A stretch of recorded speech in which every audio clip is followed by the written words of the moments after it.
Hello friends, good afternoon. आज मैं दुपरिया साजर बारे बनाब लैसो माछर सब्जी।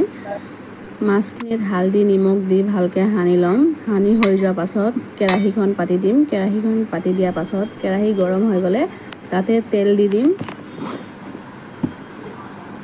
तेलखिनि गरम हो जा पाछते तेलखिनित माछ दी दिम। माछखिनि फ्राई हो जा पाছত সেইখন তেলতে মই পিঁয়াজ ভাজি লম। পিঁয়াজখন ৰঙচুৱা হোৱালৈকে ভাজি তাতে বিলাহী দি দিম। বিলাহীখিনি দি অকণমান দেৰি ভাজি হৈ যোৱাৰ পাছত সৰিয়হ আদা নহৰু পেষ্ট একেলগতে ভাজি ল'ম।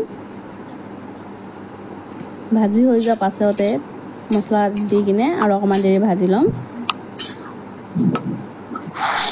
ভাজি হৈ যোৱাৰ পাছত তাতে পানী অকণমান দি কিনে অকণমান উতল আহিব দিম।